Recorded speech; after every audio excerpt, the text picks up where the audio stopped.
Hello everyone and welcome to Lovella's Coloring. In this video, I am going to be sharing with you a flip through and speed coloring of a page from this awesome and fun book called Far Out Spsace Adventure, and this is by Holo Quill. So one of the creators of this coloring book happens to be a very good friend of my brother-in-law, and I think it came up that I was a part of the coloring community, so they sent me this book to not only share but to give them feedback on what I think of their book. So I'm going to start with a flip through, and then afterwards I'm going to give my review of the book. So please enjoy.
So I hope that you enjoyed the flip through of Far Out Spsace Adventure coloring book. This is available on Amazon and it is Amazon printed. The paper in here is pretty good, you know, not like the lower tier papers that some of the other coloring books have. And the cover is matte, not glossy, and just by looking at the cover and the title of this book, it's not in the genre of coloring books that I would have been attracted to. So if I didn't know anything about it and I saw it on Amazon, I would have just kept on scrolling, honestly. But I am just so happy that the people of Holo Quill sent me their book, because right after looking through it, I noticed that it is kind of unique from other coloring books. And I'm sure that you guys noticed in the flip through that there are illustrations on both sides.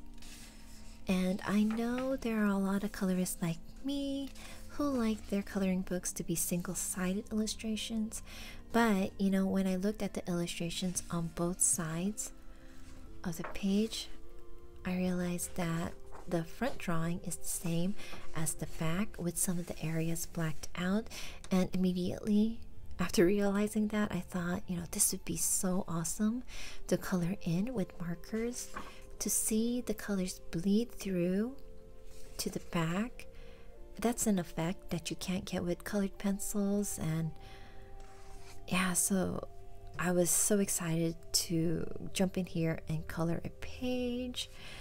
And just thinking of coloring books, I can't think of any that are similar to this. So yeah, very, very excited to color in here. And this is the page I colored. Try to make it as psychedelic as I can. I treated the page like a mandala coloring in terms of picking out colors. There is a suggestion in the beginning of this book to close your eyes and pick a color at random to get a psychedelic effect, but that was already too much of a challenge for me, so I used the color palette. And if I can, I'm going to put it up here. But yeah, I use color palettes to make it easier for me to decide where to color, because I like to plan where I'm going to lay down my colors before I start. For instance, you know, the black portion in the back would look great with orange instead of the yellow. So yeah, I colored the front a certain way so that the orange would be seen through in the back. And yeah, just thinking about it, I think if you color this side first and try not to bleed into the black areas, when you look at this side, you're going to have the whites showing through. So it's a different way of looking at it. And yeah, that'd be a cool effect. But I really like this, and like seeing the result with the black portion covered. It's like 2 completed pages at one time. So yeah, so overall I was very surprised that I enjoyed the book, pleasantly surprised, because again, I would have just glossed over it, kept on scrolling. So happy that I was sent this book to share on my channel. Thank you so much, Holo Quill, and thank you to my brother-in-law for suggesting it. And you know, again, I can't think of any other coloring book that are similar to this one. And I can't think of anything right now of what they can do to improve this book, but I'm sure, you know, that they would like to hear your opinions. So if you have any, please don't hesitate to leave them down below in the comment section. And if they go on and make more coloring books, I hope they continue with what they started in this book. I really like seeing the effects of the colors showing through to the back. So yeah, I can't wait to see what else they come up with. I did record a speed coloring of the page I colored in this book, and that is how I'm going to end this video. So I hope you guys enjoyed the flip through and review of Far Out Spsace Adventure coloring book by Holo Quill. I want to thank the guys at Holo Quill for sending me their book to flip through and review on my channel, and thank you to my brother-in-law for suggesting me. And you can find a link for this book down below in the video description. I thank you all so much for stopping by and watching. I will see you all in my next video. Please take care, keep safe, and happy colorings, my friends. Please enjoy the speed coloring.